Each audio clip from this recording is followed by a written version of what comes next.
Idea असली किंवा नसली, तरी तुम्ही ओपन माइंडेडली ह्याही गोष्टीचा विचार करू शकता. आणि ते काय असतं किंवा कसा त्याचा फायदा घेता येऊ शकतो, अ, हे आपल्याला सांगण्यासाठी आपल्यासोबत रणजित शहानबाग सर आहेत. तर मी सरांना विनंती करतो, की सर तुम्ही मार्गदर्शन सुरू करावं. तर तुम्हाला आठवत असेल की आपण सुरुवातीला मे बी पहिल्याच सेशनमध्ये आपण असं बघितलं होतं की एंटरप्रेन्योरशिप काय असते आणि त्यात आपण असं म्हटलं होतं की बिईंग अ एंटरप्रिनर आपण एका बाजूला आर्टची प्रॅक्टिस करत असतो, कारण लोकांशी कसं बोलायचं, सर्वे कसे करायचे, लोकांचं खरी गरज कशी ओळखायची, प्रॉडक्ट डिझाईन कसं करायचं, आणि त्याच बाजूला आपण टेक्नॉलॉजी सायन्सचा पण विचार करत असतो. म्हणजे कुठलं तंत्रज्ञान वापरायला लागेल, ते तंत्रज्ञान अजून सुपरफाईन कसं करता येईल, किंवा आपण आता बघतोय की आय टी सारख्या गोष्टी आपल्या व्यवसायामध्ये कशा वापरता येतील.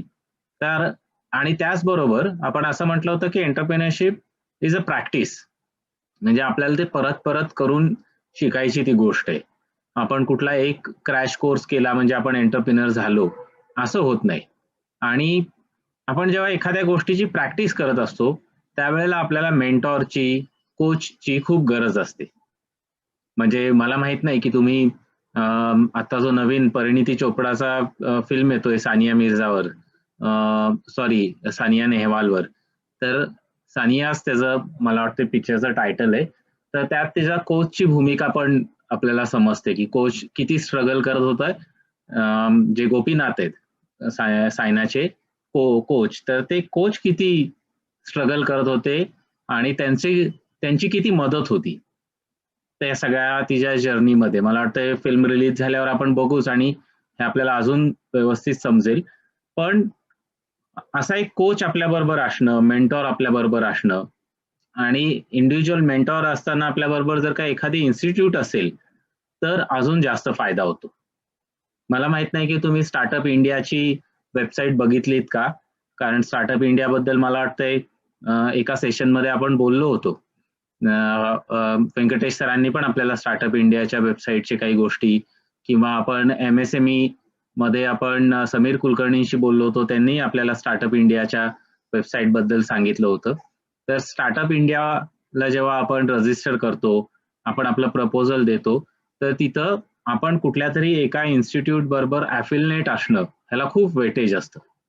इन्स्टिट्यूट बरोबर ॲफिलिएट असणं म्हणजे आपण एखाद्या इन्स्टिट्यूटला कनेक्ट असणं. कारण स्टार्टअप इंडिया मिशन सारख्या जे काही ऑर्गनायझेशन्स आहेत किंवा सपोर्ट स्ट्रक्चर आहे त्यांनाही ह्याचं महत्व माहिती आहे की एखादा माणूस एखाद्या ठिकाणी अलोन राहणं, एकटा राहून व्यवसाय करणं आणि त्यानं ग्रुपमध्ये काम करणं, व्यवसाय करणं, ह्याच्यामध्ये खूप फरक असतो. त्यामुळं आपण जर का अशा एखाद्या इन्स्टिट्यूट बरोबर ॲफिलिएट झालो, आपण त्यांच्याबरोबर त्यांची मदत घेतली, तर आपल्याला नक्कीच खूप फायदा होऊ शकतो. आणि सुदैवाने आता भारतामध्ये असा स्ट्रक्चर आता अवेलेबल व्हायला लागलेले आहे हळूहळू. म्हणजे भारत आणि USA किंवा भारत आणि इस्रायल ह्या देशांशी जर का कम्पेअर केलं तर एक मोठा फरक काय दिसतो आपल्याला, की इस्रायलमध्ये प्रत्येक मुलाने एंटरप्रिनर व्हावं असं त्यांच्याकडे सपोर्ट स्ट्रक्चर आहे. म्हणजे इस्रायलमध्ये मी आपल्या ग्रुपवरती एक फिल्म पण छोटीशी 5 मिनिटाची शेअर करेन, की इस्रायलमध्ये आपण जर का एखाद्या जॉबच्या इंटरव्ह्यूला गेलं तर सगळ्यात जास्त वेटेज ह्याला असतं की तुम्ही किती वेळा फेल झालेले आहात. किती वेळा फेल झालेले आहात म्हणजे परीक्षेत फेल झालेले आहात ह्याला नाही. तर तुम्ही ह्याच्या आधी कुठली कंपनी स्थापन केली आहे का आणि ती तुम्ही सक्सेसफुल करून विकली आहे आणि म्हणून तुम्ही जॉबच्या इंटरव्ह्यूला आलेला आहात नवीन काही शिकायला, का तुम्ही फेल होऊन ती विकली आहे, कारण तिथं त्या फेल्युअर मधनं तुम्ही खूप काही शिकलेला आहात ह्याला महत्व असतं. त्यामुळं नवीन कंपनीज जेव्हा नवीन माणसं रिक्रूट करतात, ज्यावेळेला ते नोकऱ्या देतात किंवा इनफॅक्ट गव्हर्नमेंट पण, तर तिथं त्याला खूप महत्व असतं. तसंच आपल्याला दुसरं उदाहरण आपल्याला दिसतं ते म्हणजे सिलिकॉन व्हॅलीचं. सिलिकॉन व्हॅली म्हणजे अमेरिकेतली बिझनेस किंवा स्टार्टअप हब. तर तिथं पण व्हेंचर कॅपिटलिस्ट काय बघतात की तुम्ही ह्याच्या आधी एखादी कंपनी स्थापन केली आहे का, तिथं तुम्ही काय काय गोष्टी केल्यात, म्हणजे सपोर्ट स्ट्रक्चर मधनं जाणं, आपण ट्राय करणं, एखाद्या गोष्टीचा प्रयत्न करणं ह्याला खूप महत्व असतं. आणि आपण ज्या वेळेला म्हणतो की आपण फेल झालो त्यावेळेला ह्या फेल्युअरमध्ये आपल्याबरोबर अजून एखादी इन्स्टिट्यूट असेल, एखादी ऑर्गनायझेशन असेल, तर आपल्याला खूप सपोर्ट मिळतो. आपण त्या फेल्युअरमधनं बाहेर येऊ शकतो. आपले लर्निंग्स आपण प्रॉपरली डॉक्युमेंट करू शकतो किंवा समजून घेऊ शकतो आणि परत पुढची वाटचाल करू शकतो. तर आपण एका एंटरप्रिनरशी बोललो होतो. त्यांचं नाव होतं अनिल गाडे. तुम्हाला आठवत असेल, त्यांनी आपल्याला पर्चेसिंग किंवा मार्केट सर्वे ह्याच्याबद्दल आपल्याला आपण योगेश सरांनी त्यांचा एक छोटासा इंटरव्ह्यू घेतला होता आणि त्यांनी त्यांचे अनुभव आपल्याला सांगितले होते. तर आता जे मी म्हटलं की एखादा इन्स्टिट्यूटशी एखादा एंटरप्रिनर किंवा एखादा स्टार्टअप कनेक्टेड असण्याचे काय फायदे असतात, तर ते आपण अनिलच्या जर्नीवरनं समजून घेऊयात. कारण अनिलला आता आपण ओळखतो. म्हणजे एखादा US मधला एंटरप्रिनरची स्टोरी किंवा इस्रायल मधल्या एंटरप्रिनरची स्टोरी किंवा असं काही आपण बघण्यापेक्षा आपण असा प्रयत्न करू की आपण अनिलची जर्नी काय होती. कारण अनिलला आम्ही जवळनं बघितलेलं आहे. जे लोक विज्ञानाश्रमात काम करतात, माझा अनिल कलिग होता, आम्ही एकत्र काम करत होतो. त्यामुळं अनिलनी कसा त्याचा व्यवसाय उभा केला आणि त्यामध्ये त्याला वेगवेगळ्या इन्स्टिट्यूट्सनी कशी मदत केली, हे आम्ही प्रत्यक्ष अनुभवलेलं आहे. तर त्यातनं आपण समजून घ्यायचा प्रयत्न करू आणि मग आपण तुम्हाला काही प्रश्न असतील किंवा काही गोष्टी समजल्या नसतील तर त्याच्यावर पण आपण बोलू. तर अनिलनी तुम्हाला सांगितलं असेल की तो काय काय करतो. तर अनिलचा मुख्य जो व्यवसाय आहे तो एग इन्क्युबेटर म्हणजे अंडी उगवणी मशीन बनवण्याचा आहे. फ्युचर इनोव्हेटिव्ह सिस्टीम नावाची अनिल गाडेंची कंपनी आहे पुण्यामध्ये आणि ते अंडी उगवण्याचे मशीन बनवतात. म्हणजे अगदी 100 अंड्यांपासून ते 10,000 किंवा 15,000 20,000 अंड्यांपर्यंत वेगवेगळे मशीन बनवतात. आणि इंडिया मार्टवरनं हा मी स्क्रीनशॉट घेतलेला आहे. ही त्यांची वेबसाईट आहे. तर ते लिस्टेड आहेत. त्यांना ते कस्टमरशी बोलत असतात. तर GST असलेला, ट्रस्ट सील असलेला किंवा चांगले रिव्ह्यू असलेला हा व्यावसायिक आणि त्याचा व्यवसाय आहे. म्हणजे आता एग इन्क्युबेशन इंडस्ट्रीमध्ये अनिलचा व्यवसाय सेट झालेला आहे. भारतभरामध्ये तो सगळीकडं त्याचे मशीन विकतो किंवा त्याचे मशीन सगळीकडं पोचवले जातात. तर आपण जर का त्याचा साधारणपणे फ्लॅशबॅक बघितला तर 2003-2004 मध्ये अनिल विज्ञान आश्रमामध्ये एक रेग्युलर स्टुडंट म्हणून शिकायला आला होता. म्हणजे अनिलला काही नवीन गोष्टी शिकायच्या होत्या. आपण असं म्हणू की आता आपण ज्या स्टेजला आहोत त्या स्टेजला एखाद्या वेळेस अनिल होता किंवा ह्याच्यापेक्षाही मागं आपण आता ज्या स्टेजला आहोत त्याच्यापेक्षाही मागच्या स्टेजला होता. कारण अनिल 12th नंतरच विज्ञान आश्रमामध्ये जॉईन झालेला होता. तर ती फेज काय होती, तर एकतर स्किल्स शिकणे म्हणजे नवीन कौशल्य शिकणं, आपला जो कोर कॉन्फिडन्स आहे तो बिल्ड करणं की मला नक्की काय येतं, मी काय करू शकतो, माझे मित्र कसे आहेत, रिसोर्स मॅपिंग करणं म्हणजे माझ्याकडे कुठली कुठली संसाधनं आहेत. आणि हे सगळं आपण मोस्टली आपण आपल्या एज्युकेशन इन्स्टिट्यूटमध्ये करत असतो. ऑफकोर्स प्रत्येक एज्युकेशन इन्स्टिट्यूट वेगवेगळे असते. म्हणजे ज्या गोष्टी विज्ञान आश्रमात शिकायला मिळाल्या त्याच कॉलेजमध्ये मिळतील असं नाही. पण साधारणपणे ह्या फेजमध्ये आपण एक्सप्लोअर करत असतो. आपण नवीन मित्र बनवतो, आपण वेगवेगळ्या लोकांशी बोलतो, वेगवेगळ्या लोकांबद्दल वाचतो. तर त्या फेजमध्ये आपण असतो आणि तिथं आपल्याला तो हँड होल्डिंग सपोर्ट पण गरजेचा असतो. त्यानंतरची जी फेज आहे ती फेज आपण घेतलेल्या स्किल्स प्रॅक्टिस करत असतो. म्हणजे अनिलनी काय केलं, अप्रेंटिसशिप केली वेगवेगळ्या ठिकाणी. म्हणजे तो वेगवेगळ्या व्यावसायिकांबरोबर राहिला. अगदी मग कुठं फार्म सुपरवायझर म्हणून राहिला असेल, एखाद्या फॅक्टरीत तो राहिला असेल, तर तिथं काय केलं की रिअल टाइम ट्रेनिंग घेतलं. मग त्या रिअल टाइम ट्रेनिंग मध्ये आपण काय शिकत असतो किंवा कुठल्या गोष्टीची प्रॅक्टिस करत असतो, तर आपण लेबर मॅनेजमेंट म्हणजे काय, म्हणजे आपली टीम, आपले जर का काही सबऑर्डिनेट्स असतील तर त्यांच्याशी कसं बोलायचंय किंवा आपले जे सिनियर्स असतील त्यांच्याशी कसं बोलायचंय, त्यांच्याबरोबर राहून टीम कशी बिल्ड करायची आहे, नेटवर्किंग कसं वाढवायचंय की आता ही कंपनी सोडून मला स्वतःचा व्यवसाय करायचा आहे, तर मग हे जे सप्लायर आहेत तेच मला मदत करतील का, किंवा मी नवीन ग्राहक ह्यांच्या मदतीनंच हुडकू शकतो का. तर असं नेटवर्किंग करण्याची एक फेज असते. आता ह्या नेटवर्किंग मध्ये पण आपण जिथं काम करत असतो किंवा आपले जे एज्युकेशन इन्स्टिट्यूट आहे त्यांचं नेटवर्क आपण लिव्हरेज करतो. लिव्हरेज करतो म्हणजे त्यांच्या नेटवर्कचा आपण उपयोग करून घेतो, डायरेक्टली किंवा इनडायरेक्टली. प्रत्येक वेळेला एम्प्लॉयर काय आपल्याला असं म्हणत नाही की आता तू ह्या कस्टमरचं नाव लिहून ठेव. पण आपण जर का एंटरप्राइझिंग असू, आपण जर का त्या पद्धतीनं विचार करत असू, तर मग आपोआपच आपण त्या दृष्टीनं विचार करतो किंवा आपण त्या पद्धतीनं त्या गोष्टीकडे बघत असतो. त्यानंतर अनिलने प्रत्यक्ष टेक्नॉलॉजी इनोव्हेशनवर काम केलं. म्हणजे त्याच्या प्रॉडक्टवर काम केलं. आपल्याला जे व्यंकटेश सर सांगत होते की प्रॉडक्ट महत्वाचा आहे. 4 P's मधला प्रॉडक्ट हा खूप महत्वाचा आहे. लेस किंवा प्राइस, प्रमोशन हे महत्वाचं नाहीये. ह्या पुढे येणाऱ्या गोष्टी आहेत. म्हणजे सगळ्यात महत्वाचं काय आहे आणि त्यात पण तंत्रज्ञानावर आधारित व्यावसायिकासाठी तर आपण प्रॉडक्ट कुठला घेणार आहोत. आपण काही रिटेलर नाही आहोत की कोणाचा तरी प्रॉडक्ट घेऊन विकायला सुरुवात करू. तर ह्या फेजमध्ये साधारण 3 वर्षामध्ये अनिलनी हा प्रॉडक्ट फायनलाइज केला.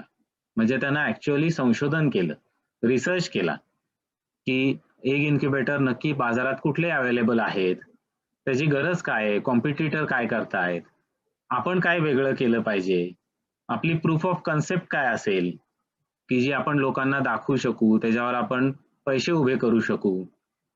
Proof of concept he prototyping मधली पहिली पायरी असते. म्हणजे आपण त्याला म्हणतो की एक पहिलं क्रूड मशीन. त्याच्यानंतर आम्ही प्रोटोटायपिंग मध्ये किंवा रिसर्च मध्ये मिनिमम व्हायबल प्रॉडक्ट असं एक स्टेज येते.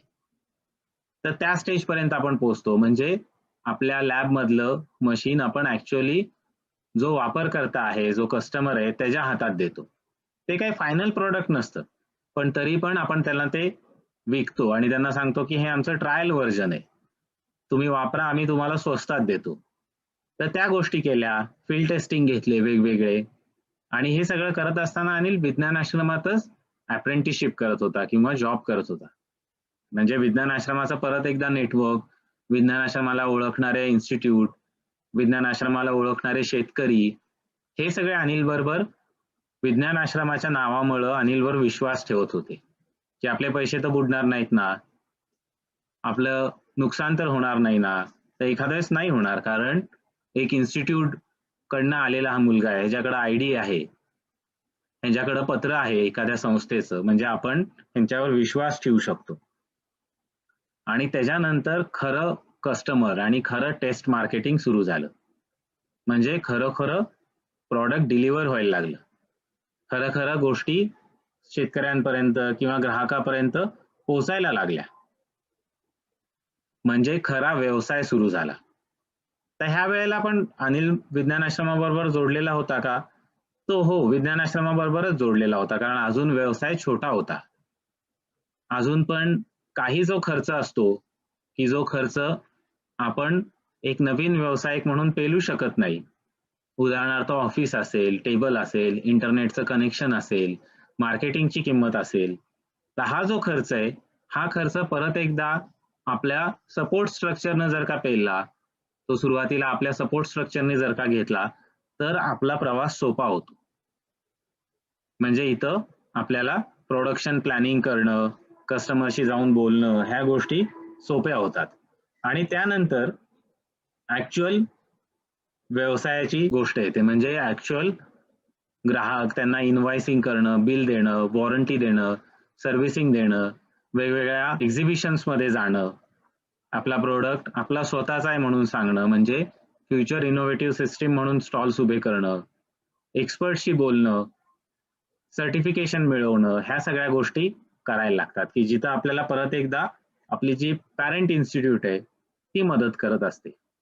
आणि 2017 मध्ये म्हणजे प्रॉडक्ट हातात आल्यानंतर साधारणपणे 3 ते 4 वर्षांनी अनिलनी स्वतःची फॅक्टरी उभी केली. आता ही फॅक्टरी अजून मोठी झालेली आहे. हे फोटो माझ्याकडे थोडे जुने आहेत, पण साधारणपणे 5,000 स्क्वेअर फीटची फॅक्टरी, तिथं काम करणारे 2 ते 3 लेबर, वेगवेगळ्या स्कीम्स किंवा ग्राहकाला अट्रॅक्ट करण्यासाठी वेगवेगळ्या योजना, वेगवेगळ्या प्रकारचं ऍडव्हर्टाइजमेंट, फॅक्टरीतल्या गोष्टी वाढवण्यासाठी खादी ग्राम उद्योग असेल किंवा इतर बँका असतील त्यांच्याकडनं कर्ज घेणं, ह्या सगळ्या गोष्टी अनिल आता इंडिपेंडेंटली करू शकतो. म्हणजे आता तसं पाहिलं तर विज्ञान आश्रमाची डायरेक्ट गरज नाही राहिलेली. पण इन्स्टिट्यूट बॅकएंडला असणं आता ह्या स्टेजला पण अनिलला खूप महत्वाचं वाटतं. म्हणजे आता अनिलने ऍडव्हर्टाइजमेंट कसं करायचं ह्याच्यासाठी विज्ञान आश्रम अजून पण अनिल बरोबर काम करतंय आणि वेगवेगळ्या एक्सपर्ट्सला आम्ही तिथं पाठवत असतो. कारण अजून पण व्यवसाय इतका मोठा नाहीये की आपण एखादी ऍडव्हर्टाइजमेंट एजन्सी हायर करू म्हणजे अजून पण मेंटॉरिंग, हँड होल्डिंग सपोर्ट ह्याची गरज अनिलला भासतीये. म्हणजे एखादा व्यवसाय उभा करताना आपल्याला बऱ्याच अडचणी येऊ शकतात. आपण प्लॅनिंग तर करतो, आपण त्यासाठी रिस्क मिटिगेशन पण ठेवतो, म्हणजे हे फेल झालं तर काय करायचं असा पण आपण विचार करतो. पण तरी पण बॅक एंडला, बॅकबोनला एक हँड होल्डिंग सपोर्ट असेल तर मग आपल्याला ह्या सगळ्या स्टेजमध्ये त्या इन्स्टिट्यूटचा बराच फायदा होतो. आणि हे आपण कोणाकडनं समजून घेतलं तर जो एंटरप्रिनर आपल्याशी ह्याच्या आधी ज्यांनी चर्चा केलेली होती त्याच्याच केस स्टडीवरनं आपण समजून घेतलं. तर आता ह्या स्टेजला कोणाला काही प्रश्न असतील किंवा कोणाला काही विचारायचं किंवा सांगायचं असेल तर आपण 2 मिनिटं थांबून डिस्कस करूयात आणि मग परत पुढं सेशन कंटिन्यू करू. सर, अनिल सरांना हे एग इन्क्युबेटरच का सुचलं आणि कसं सुचलं? आणि बरं ते नॅचरल एग्स आहेत का, म्हणजे मग ते काय म्हणतात ते आर्टिफिशियली हे केलेत इन्क्युबेटर मध्ये तयार केले? हा. तर आधी मी पहिल्या प्रश्नाचं उत्तर देतो, मग आपण टेक्नॉलॉजी बद्दल परत बोलूयात की टेक्नॉलॉजी कशी काम करते. कारण त्या स्लाइडवर मी कमी वेळ घालवला, म्हणजे तिथं ती गोष्ट आपल्याला खूप डिस्कस करायची नव्हती असं मला वाटलं, म्हणून मी पटकन पुढे गेलो. तर पहिलं तर आपण एक सेशन घेतलं होतं की ज्यामध्ये आयडिया टू बिझनेस किंवा आयडिएशन प्री फिजिबिलिटी असं आपण एक सेशन बघितलं होतं. मला वाटते फेब्रुवारीच्या 3rd वीकमध्ये आपण त्या सेशनवर बोललो होतो. तर अनिलने पण ही सगळी प्रोसेस फॉलो केली. म्हणजे अशी एकदम काही आयडिया आली नाही, म्हणजे असं तो काहीतरी मेडिटेशन करतोय आणि मग एकदमशी आयडिया सुचली किंवा कुठल्या तरी एक्झिबिशन मध्ये गेलंय आणि तिथं ते मशीन दिसलं आणि आपण पण करायला पाहिजे असं झालं. तर असं नाही झालं. तर बेसिकली आयडिएशन मध्ये आणि प्री फिजिबिलिटी मध्ये दोन्ही स्टेप एकत्र मिळून साधारणपणे 6 महिने ते 1 वर्षभरामध्ये ही आयडिया अनिलला सुचली. साधारण 2010-2011 मधली ही गोष्ट आहे. तर झालं असं की विज्ञान आश्रमामध्ये आमची एक छोटीशी पोल्ट्री आहे, म्हणजे एक छोटंसं कुक्कुटपालनाचं आमचं एक छोटं शेड आहे की जिथं आम्हाला साधारण 100 ते 500 पक्षी हवे असतात, कारण ट्रेनिंगसाठी ते हवे असतात. आणि आम्हाला बऱ्याचदा असं व्हायचं की आम्ही इन्क्युबेटर्सला, म्हणजे जिथनं पिल्लं विकत मिळतात तिथं आम्ही ऍडव्हान्स द्यायचो आणि बऱ्याच दिवसाचं वेटिंग असायचं, म्हणजे पक्षी वेळेवर मिळायचे नाहीत, क्वालिटी पण खूप खराब असायची. तर आम्ही असा विचार करायचो की आपल्याला का पक्षी मिळत नाहीत. तर ते इन्क्युबेटर ज्यांचा व्यवसाय होता ते सांगायचे की तुमची ऑर्डर खूप छोटी आहे, एवढ्या छोट्या ऑर्डर घेणं आम्हाला परवडत नाही. 5,000 पक्षी जर का तुम्ही सांभाळणार असाल तरच आम्ही तुमची ऑर्डर प्रायोरिटीने घेऊ शकतो, आम्ही दुसऱ्या कस्टमरला थांबवून तुमची ऑर्डर पूर्ण करू शकत. मग आम्ही असं हुडकायला लागलो विज्ञान आश्रमामध्ये, म्हणजे अजून पण अनिलला ह्या गोष्टीचं काहीच माहित नव्हतं, कारण अनिल काही एक इन्क्युबेटर किंवा पोल्ट्रीमध्ये काम करत नव्हता. अनिल वर्कशॉप इंजिनियर म्हणून आमच्याकडं जॉईन झालेला. पण ऍग्रिकल्चर विभागामध्ये ही अडचण येते असं अनिलने बघितलं आणि मग तो सर्वे करायला लागला की अरे अशा किती संस्था असतील, असे किती शेतकरी असतील. तर सरप्राइझिंगली असं समजलं की गावागावामध्ये ज्यांना कुक्कुटपालन करायचंय, म्हणजे ज्यांना 10 कोंबड्या सांभाळायच्या आहेत, 20 कोंबड्या सांभाळायच्या आहेत घरातल्या घरात, त्यांना कोणालाच पक्षी मिळत नाही. म्हणजे प्रत्येक गावामध्ये जसं एक झेरॉक्स मशीन असतं, फोटोग्राफर असतो, तसा एक इन्क्युबेटर असणं पण गरजेचं आहे. पण तसे मशीन उपलब्धच नाहीयेत, कारण हे मशीन केरळला, दिल्लीला किंवा अगदी चायनावरनं इम्पोर्ट होतात आणि ते आपल्याला माहित नाहीये. म्हणजे बाजाराची गरज कळली आणि मग मशीन कसं हवं त्याच्यावर संशोधन सुरू झालं. म्हणजे प्री फिजिबिलिटीची पूर्ण प्रोसेस कंप्लीट करायला लागली. प्री फिजिबिलिटी मार्केटमध्ये सर्वे करून लोकांशी बोलून मग ठरवायला लागली आणि मग ती आयडिया खरंच वर्थ आहे, त्यावर संशोधन करून व्यवसाय होऊ शकतो हे समजल्यावर अनिलनं तो करिअर ऑप्शन म्हणून निवडला. म्हणजे पूर्ण वेळेचा व्यवसाय म्हणून अनिल त्याच्यामध्ये त्यानं व्यवसाय सुरू केला. आता दुसरा जो प्रश्न आहे तो एग इन्क्युबेटरच्या संदर्भात आहे. तर मी तो एक 5 मिनिटांनंतर त्याच्यावर बोलेन, कारण एग इन्क्युबेटरवर आपण पुढं थोडंसं डिटेलमध्ये अजून पण बोलणार आहे. तर त्यावेळेला मी त्याच्याबद्दल बोलेन. अजून काही प्रश्न? पण प्री फिजिबिलिटी किंवा हे सगळे जे आपण सेशन बघतोय ना, आता व्यंकटेश सरांकडनं समजून घेतोय, किरण इनामदार सरांकडनं समजून घेतोय, हे फक्त थेरॉटिकल गोष्टी नाहीयेत. त्या प्रत्यक्षात आपल्याला राबवायला लागतात आपण जेव्हा व्यावसायिक होण्याचा किंवा व्यवसाय करण्याचा विचार करतो तेव्हा. आणि हे आपण परत परत वेगवेगळ्या उदाहरणातनं समजून घेतोय. अजून काही प्रश्न किंवा अजून काही शंका की ही स्टेप एक्झॅक्टली कशी झाली, कशी केली? तर साधारणपणे ही स्टोरी मी तुम्हाला रन थ्रू केली, म्हणजे थोडंसं मी फास्ट फॉरवर्ड स्टोरी घेतली, कारण आपल्याला तंत्रज्ञानाबद्दल, विज्ञान आश्रमात काय काय गोष्टी उपलब्ध आहेत ह्याच्याबद्दल थोडा अजून वेळ आपल्याला या सेशनमध्ये द्यायचा आहे. पण तुम्ही हे ऑब्झर्व केलं का की साधारणपणे घर सोडल्यापासून स्वतःचं नवीन घर घेण्यापर्यंत, म्हणजे अनिल गाडे जे आहेत त्यांनी आताच त्यांच्या व्यवसायातनं त्यांना जी काही प्रगती झाली त्यातनं त्यांनी एक नवीन घर विकत घेतलं. तर शिक्षणासाठी घर सोडण्यापासून ते नवीन घर विकत घेण्यापर्यंत एखाद्या एंटरप्रेनरला किती वर्ष लागू शकतात? अनिलच्या स्टोरीमधनं तुम्हाला काय वाटतं? तुम्ही टाइमलाईन थोडीशी तुम्हाला लक्षात आहे का? पहिल्या स्लाइडवरचं म्हणजे पहिल्या स्लाइडवरचं वर्ष आणि शेवटच्या स्लाइडवरचं वर्ष असं काही लक्षात आहे का? आता मी तुम्हाला ज्या स्लाइड दाखवल्या त्या कोणीच नाही लक्ष दिलं? कोणीच नाही इतकं बारीक स्लाइड्स बघितल्या? किती वर्ष लागले असतील बरं तुमच्या अंदाजे? मे बी 10 वर्षाच्या जास्तीत झालं असेल. 10 वर्षापेक्षा जास्त झालं असेल ना? एक्झॅक्टली. गेस बरोबर आहे. आपण मी पहिल्या स्लाइडवर जातो परत एकदा. बघूयात की शिक्षणासाठी घर सोडल्यापासून ते स्वतःची फॅक्टरी उभी करायपर्यंत किती वर्ष साधारण गेले असतील. येस, 2003 ते 2020 म्हणजे साधारणपणे 15 वर्ष. 15 वर्ष. तर आता फॅक्टरी सुरू 2017ला झालेली आहे आणि आपण असं म्हणतोय की आता आपण 2020 मध्ये आहोत, तर साधारण 15 वर्ष. बरोबर. तर 15 वर्षाचा वेळ गेला आणि ह्याच्यामध्ये साधारणपणे 15 वर्षापैकी साधारणपणे 7 ते 8 वर्ष अनिलला विज्ञान आश्रमाचा डायरेक्ट सपोर्ट होता. म्हणजे विज्ञान आश्रमाशी अनिल डायरेक्ट अफिलिएटेड आहे आणि इनडायरेक्ट सपोर्ट तर ऑलमोस्ट 15 वर्ष सुरुवातीपासूनच आहे. म्हणजे एखाद्या इन्स्टिट्यूट बरोबर आपण अटॅच असणं हे लॉंग टर्म बेनिफिट म्हणून पण खूप महत्वाचं असतं. पण असं काही नाही की 15 वर्ष अनिल गाडेंना लागलेत म्हणजे आपल्याला पण 15 वर्षच लागतील. व्यंकटेश सर एक नेहमी वाक्य बोलतात, कोणाला लक्षात आहे का किती वर्ष वाट बघितली पाहिजे? व्यंकटेश सरांचं एक फेमस वाक्य आहे, प्रत्येक बऱ्याचशा सेशन मध्ये ते वापरतात. कोणाला लक्षात आहे? कोण सांगू शकेल? कोणालाच लक्षात नाही ना? आम्ही व्यंकटेश सरांना आता सांगतोच.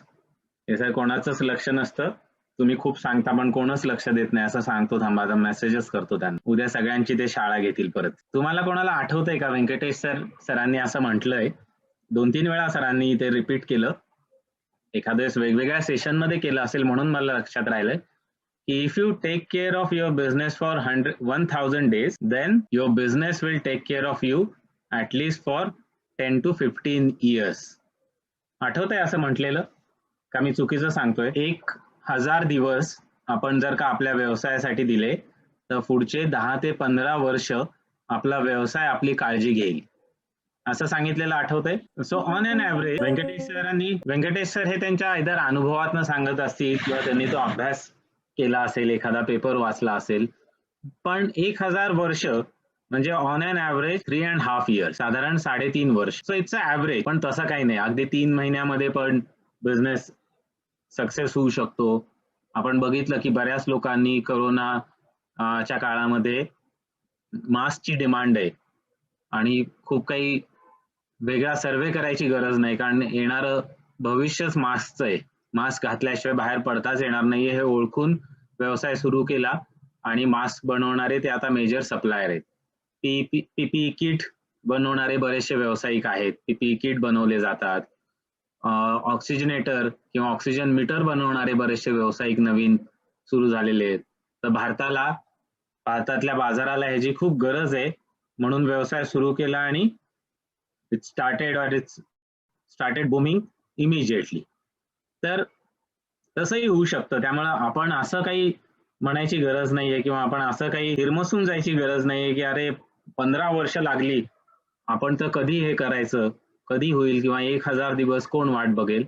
So it's a journey. Journey starts from day 0. आपण जेव्हा एखादा प्रवास सुरू करतो तेव्हा पहिल्या दिवशी नाही, आपण -1 डेनी सुरुवात करतो खरं तर, कारण प्रवासाची तयारी पण करायला लागते. तर आपण आता त्या स्टेजला आहोत. आपण जितक्या लवकर प्रवासाला सुरुवात करू तितक्या लवकर आपण आपल्या डेस्टिनेशनला तर हे झालं की साधारणपणे आयडियल स्टेजेस काय असतात एखादा तंत्रज्ञानावर आधारित व्यवसाय करताना, आणि त्याच्यामध्ये कुठला कुठला सपोर्ट स्ट्रक्चर अवेलेबल असेल. फेल्युअरचे किंवा रिस्कचे चान्सेस कमी आहेत, रिस्क मिटिगेशन जास्त चांगलं आहे.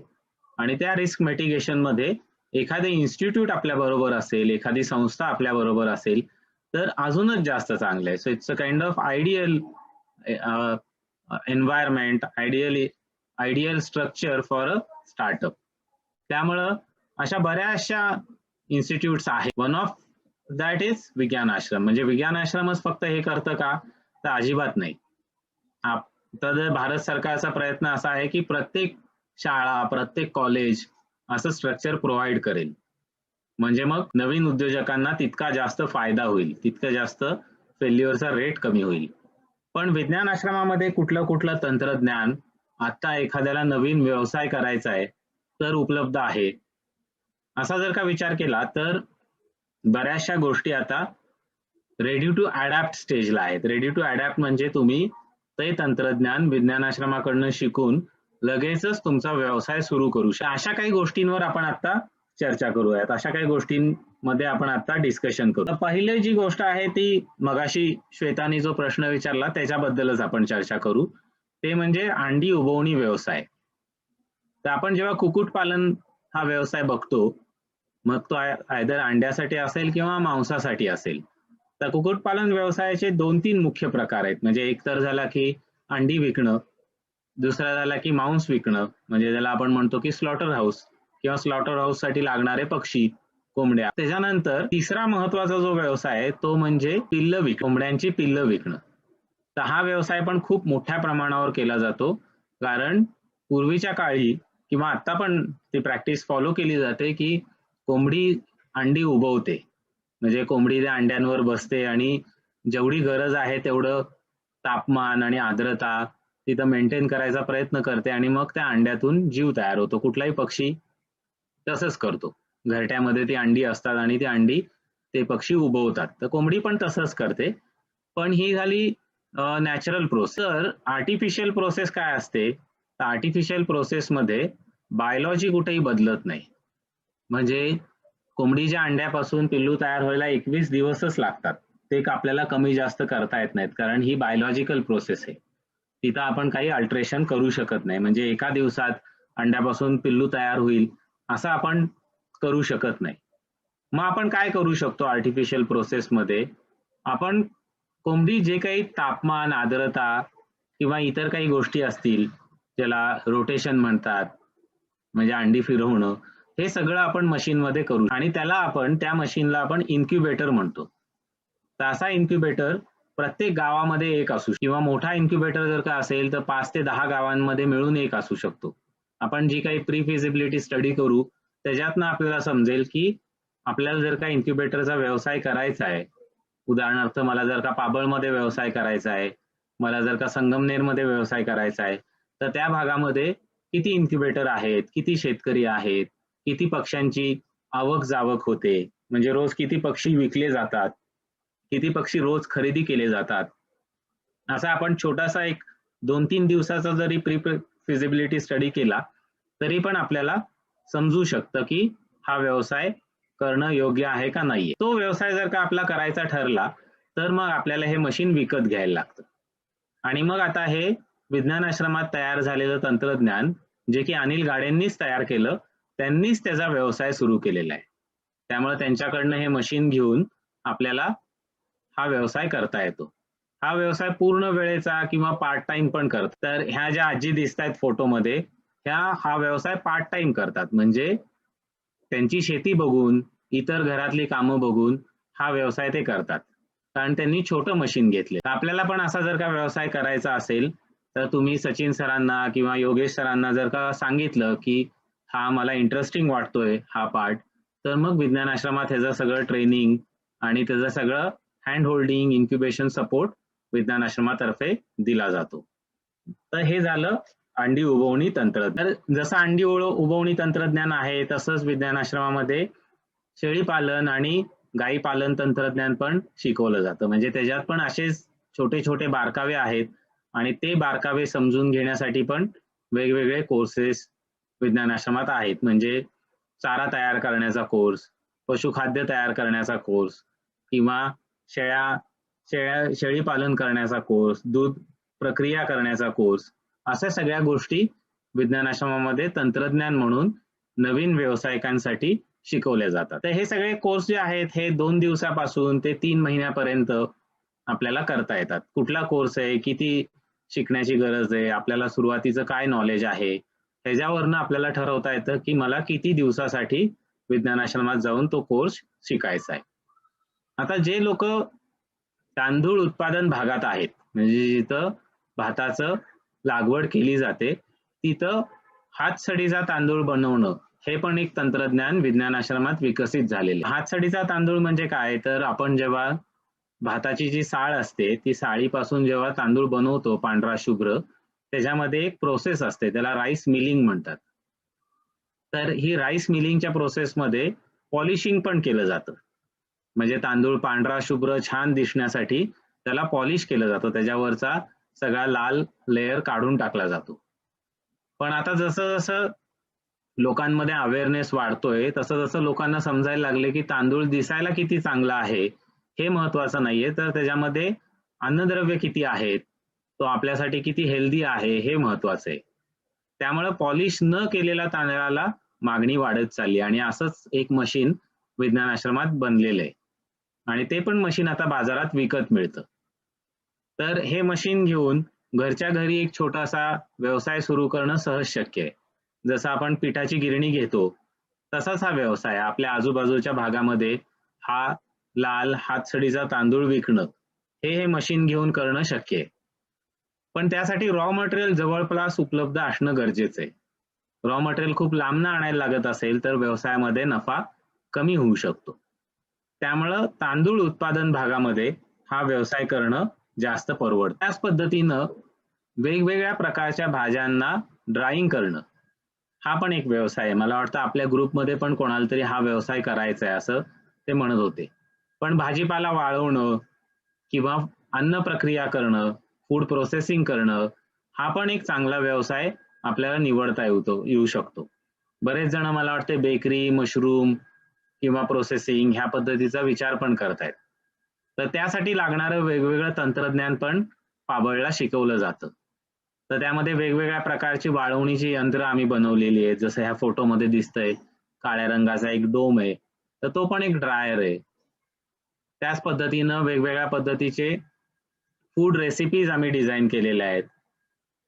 अगदी नाचणीचे लाडू असतील किंवा वेगवेगळ्या प्रकारचे हेल्थ प्रोडक्ट असतील, तर ते शिकून पण आपल्याला आपल्या एक्झिस्टिंग व्यवसायामध्ये किंवा नवीन व्यवसायामध्ये त्याचा आपल्याला उपयोग करता येऊ. ज्या लोकांना थोडंसं इंजिनिअरिंग किंवा फॅब्रिकेशन कडे कल आहे, त्यांना तो स्किल आहेत किंवा ते स्किल शिकायचे आहेत, त्यांना वेगवेगळ्या प्रकारचे अवजारं बनवण्याचं प्रशिक्षण पण पाबळला मिळतं.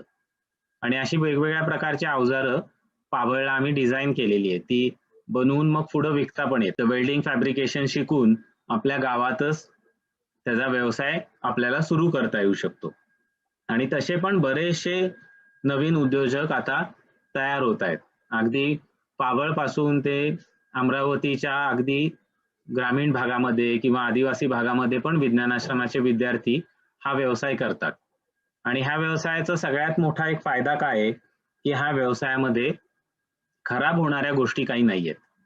म्हणजे अन्न प्रक्रिया व्यवसाय असेल किंवा कुक्कुटपालन असेल, ह्याच्यामध्ये पेरिशेबल गोष्टी जास्त असतात, त्यामुळे रिस्क जास्त असते.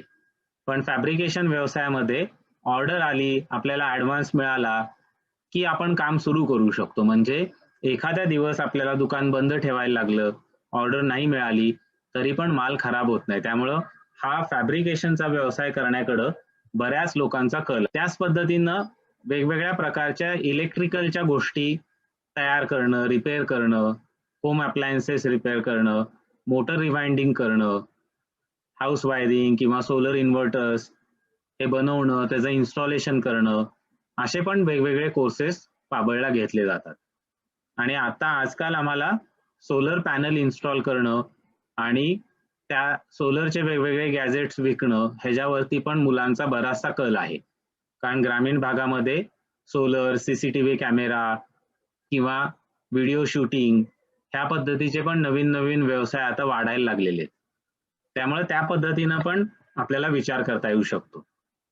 तर असे बरेच व्यावसायिक, बरेच उद्योजक पाबळला येऊन शिकतात आणि त्यांच्या ह्या सगळ्या ज्या न्यूज आहेत, ह्या न्यूज सगळ्या ॲग्रोवन मध्ये पब्लिश झालेल्या आहेत. कारण 1-2 वर्ष आम्ही सलग ह्या न्यूज पब्लिश करत होतो, सक्सेस स्टोरी. ह्या सक्सेस स्टोरीज पब्लिश करणं हे पण त्या इन्स्टिट्यूटचं एक महत्वाचं काम आहे. कारण ज्या वेळेला ह्या सक्सेस स्टोरी आम्ही डॉक्युमेंट करतो, म्हणजे आता तुमच्यापैकी जे कोणी व्यवसाय करतील किंवा आता करतायत, उदाहरणार्थ पूर्वी शहा काहीतरी एक व्यवसाय उभा करायचा प्रयत्न करते किंवा कुक्कुटपालनामध्ये मला वाटतंय की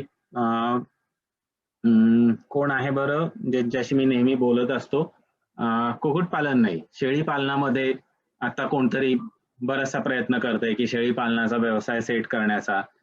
तर हा व्यवसाय जेव्हा आम्ही तुमच्याशी बोलतो आणि आम्हाला असं वाटतं की तुमची सक्सेस स्टोरी आपण पब्लिश केली पाहिजे किंवा लोकांपर्यंत पोहोचवली पाहिजे, त्यावेळेला दोन्ही बाजूनी फायदा होतो. म्हणजे तुम्हाला नवीन मार्केट ओपन होतं, तुम्हाला लोक कॉन्टॅक्ट करायला लागतात की आम्हाला पण ही सर्व्हिस हवी आहे, आणि तुमची स्टोरी वाचून इन्स्पायर होऊन लोक त्या पद्धतीनं विचार करतात. त्यामुळे ह्या ज्या इन्स्टिट्यूट असतात की ज्यांचा सपोर्ट तुम्ही घेतलेला आहे, ज्याला आपण टेक्नॉलॉजी बिझनेस इन्क्युबेशन सेंटर म्हणतो किंवा आपण त्याला नवीन व्यावसायिक घडवणाऱ्या संस्था म्हणतो किंवा संशोधन संस्था म्हणतो, त्यांचा एक फायदा आपल्याला काय असतो की आपण त्यांच्या थ्रू आपल्याला पब्लिसिटी मिळते आणि आपल्या सक्सेस स्टोरीवरनं इतर लोकांना पण तो व्यवसाय करण्याची प्रेरणा मिळते. त्यामुळे अशी खूप मोठी यादी आहे की ज्या व्यवसाय तुम्हाला पाबळला शिकून ते सुरू करता येऊ शकतात, किंवा तुमचा जो व्यवसाय आहे त्याच्यामध्ये ज्या काही अडचणी येत आहेत, मार्केटिंगची अडचण असेल, तंत्रज्ञानामधली अडचण असेल, ती अडचण जर का तुम्ही आम्हाला शेअर केली आणि आमची मेंबरशिप घेतली, मेंबरशिप म्हणजे आता तुम्ही मेंबर झालेलेच आहात कारण तुम्ही ह्या TEDP कोर्सचे बेनिफिशरी आहात, त्यामुळे वेगळी मेंबरशिप काही नाहीये. पण तुमचं जे काही व्यवसायामधल्या अडचणी आहेत किंवा डेव्हलपमेंट आहेत त्या आम्हाला वेळच्या वेळी कम्युनिकेट केल्या, गरज असेल त्यावेळेला पाबळला येऊन त्या आम्हाला समजून सांगितल्या, तर मग आम्ही तुम्हाला हँड होल्डिंग सपोर्ट देऊ. आणि हा हँड होल्डिंग सपोर्ट आम्ही किती वर्ष देतो किंवा किती दिवस देतो, तर खरं तर जोपर्यंत अडचणी येत आहेत तोपर्यंत आम्ही हँड होल्डिंग सपोर्ट देत राहतो. जसं की अनिल गाडेंना अजून पण आम्ही मार्केटिंगसाठी मदत करतोय, प्रमोशनसाठी मदत करतोय. पण कमीत कमी एक बिझनेस सायकल म्हणजे व्यवसायाचं एक चक्र पूर्ण होईपर्यंत ही मदत दिली जाते. तर प्रत्येक इन्स्टिट्यूटचं वेगवेगळा नियम असतो, वेगवेगळ्या पद्धतीनं ते विचार करतात. काही इन्स्टिट्यूट असं सांगतात की एक ठराविक बिझनेसचं व्हॉल्यूम होईपर्यंत म्हणजे टर्न ओव्हर होईपर्यंत ते मदत करतील. म्हणजे कोण म्हणतं की 25 लाख, कोण म्हणतं की 1 कोटी. तर 1 कोटीचा व्यवसाय होईपर्यंत मेंबरशिप व्हॅलिड राहते. तर विज्ञान आश्रमाचा काय नियम आहे की कमीत कमी 1 बिझनेस सायकल आणि जास्तीत जास्त तुम्हाला जोपर्यंत अडचणी येत आहेत तोपर्यंत हा सगळा सपोर्ट विज्ञान आश्रमातर्फे तुम्हाला दिला जातो. आणि विज्ञान आश्रमासारख्याच इतरही खूप साऱ्या इन्स्टिट्यूट आहेत ज्या असं मदत करतात. तर त्यांची माहिती कुठं मिळेल मग इतर इन्स्टिट्यूटची? तर आपण आपला व्यवसाय जेव्हा आपण सुरू करू किंवा आपण आपल्या व्यवसायाबद्दल सांगायला लागू, तेव्हा त्या व्यवसायामध्ये किंवा त्या व्यवसायासाठी ज्या इन्स्टिट्यूटनी तंत्रज्ञान विकसित केलेलं आहे किंवा त्याच्यावर ते संशोधन करतायत त्यांना आपण प्रोऍक्टिव्हली कॉन्टॅक्ट केला पाहिजे. म्हणजे आपण घाबरलं नाही पाहिजे की आपण कसं काय बाबा फोन करायचा. जर का मला असं वाटलं की माझ्या व्यवसायासाठी काहीतरी एक तंत्रज्ञान बाबा ॲटॉमिक रिसर्च सेंटरमध्ये उपलब्ध आहे, तर आपण अजिबात असं घाबरायचं नाही की मी एका छोट्याशा गावातला एक छोटेसा व्यवसाय करणारा माणूस आहे आणि मी कसं काय बरं अणु संशोधन केंद्रामध्ये फोन करायचा. तर आपण तो फोन केला पाहिजे, कारण असा फोन करावा, अशी मदत मागावी असं सरकार पण आता प्रयत्न करतंय. तर आपण ज्यावेळेला प्रोएक्टिव्हली त्यांच्याकडे कॉन्टॅक्ट करू त्यावेळेला त्यांच्याकडच्या वेगवेगळ्या योजना, त्यांच्याकडचं वेगवेगळं सपोर्ट स्ट्रक्चर ते आपल्याला उपलब्ध करून देतात आणि त्याचा आपल्याला खूप उपयोग. ह्या सगळ्या गोष्टी आज आम्हाला तुम्हाला सांगायच्या होत्या. आता काही कोणाला प्रश्न असतील तर मग आपण त्याच्यावर डिस्कस करू शकतो. आता काही कोणाला प्रश्न आहेत एखाद्या तंत्रज्ञानाबद्दल किंवा आता जे तुम्ही निवडलेले आहे, आता जो व्यवसायाचा प्रकार किंवा एखादं तंत्रज्ञान तुमच्या डोक्यामध्ये असेल तर त्याचा सपोर्ट कुठून मिळेल किंवा कसा मिळेल, असं काही कोणाला काही विचारायचं असेल तर तुम्ही विचारू शकता. सचिन सर, आता इमिजिएटली काही प्रश्न दिसत नाहीयेत कोणाचे. आता मग कोणाचे प्रश्न नसतील तर हरकत नाहीये, पण जर तुम्ही विचारात हरवला असाल आणि कन्फ्युज असाल थोडं काही गोष्टींमध्ये, तुम्ही आम्हाला कॉल करा, आपण बोलू शकतो. पण जर कोणाच्या मनात कन्फ्युजिंग जर काही प्रश्न असतील, क्वेश्चन्स असतील, 1-2 विचारले तर कसं होतं ना, की सरांकडनं आपल्याला त्याच्याविषयी मार्गदर्शन मिळेल, ज्याची मदत बाकीच्यांना पण होईल. किंवा काही प्रोफेसर्स पण असतील आपल्यासोबत, त्यांनाही काही प्रश्न असतील. मला वाटतं गणेश सर पण आहेत आपल्या बरोबर, त्यांना काही शेअर करायचं आहे का त्यांचा अनुभव, किंवा ते पण बऱ्याच मुलांना मदत करत असतात. नाही, रणजित सरांनी तर बरंच कव्हर केलंय, परंतु त्यांनी जी काही 1-2 उदाहरणं दिली, तसं तर माझा जास्त संपर्क तो येतो तो पोल्ट्री व्यवसायाशी संबंधित. तर आपण पाहतोय की आपण फक्त की पक्षी तयार करतो आणि तयार करत असताना साधारणतः त्याच्यातनं जी काही आपल्याला पैसे मिळतात त्यापेक्षा जर आपण एखादं कटिंग सेंटर चालू केलं तर त्याची जी काही पर्सेंटेज असतं तर ते आम्ही आमचा एक विद्यार्थी आहे की जो करतो आता, आणि मग त्याला जास्तीत जास्त नफा मिळतोय. तर बऱ्याच वेळा काय होतं की आपण कष्ट खूप करतो आणि जेवढे पैसे मिळायला पाहिजेत त्यापेक्षा अधिक नफा हा जो काही समोरची व्यक्ती असते की जी फक्त मार्केटिंग करते त्यांनाच त्याचा नफा जास्त होतो. तर त्याही गोष्टी आपल्याला करता येईल. फक्त उत्पादनच नव्हे तर मार्केटिंग मध्ये पण आपल्याला खूप सारे चान्सेस आहेत. त्यासोबतच आम्ही DBRचे विद्यार्थी जे वेगवेगळ्या ठिकाणी व्हिजिट देत असतो, तर त्या ठिकाणी आमचा एक विद्यार्थी आहे की जो नारायणगाव मध्ये आहे. तर त्याची स्वतःची काही गाया आहेत, साधारणतः 50 लिटर त्याचं स्वतःचं दूध आहे आणि इतर लोकांकडून तो एक 50-1 लिटर दूध घेतो आणि स्वतः पॅकेजिंग करून तो साधारणतः 35 रुपये लिटर प्रमाणे विक्री करतो. म्हणजे त्यांच्याकडनं तो जे काय चालू रेट आहे 22 रुपये 25 रुपये या दराने घेतो आणि 35 रुपये दराने तो त्याची घरपोच लोकांना पॅकेजिंग करून विक्री करतो.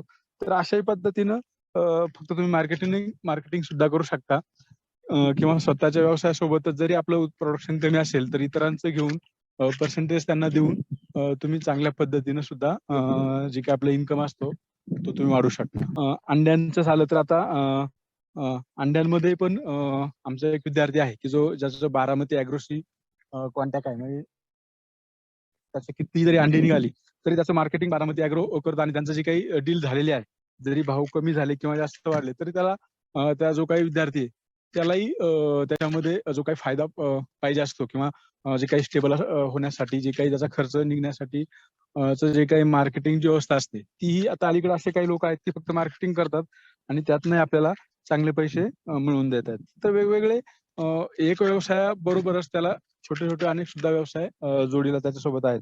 जसं रणजित सर बोलले की जेव्हा तुम्ही पाबळ याल किंवा आमच्याशी वैयक्तिक बोलाल तर त्यावेळी याच्यातले जे काही छोटे छोटे बारकावे आहेत ते नक्कीच तुम्हाला आम्ही सांगू. कारण आता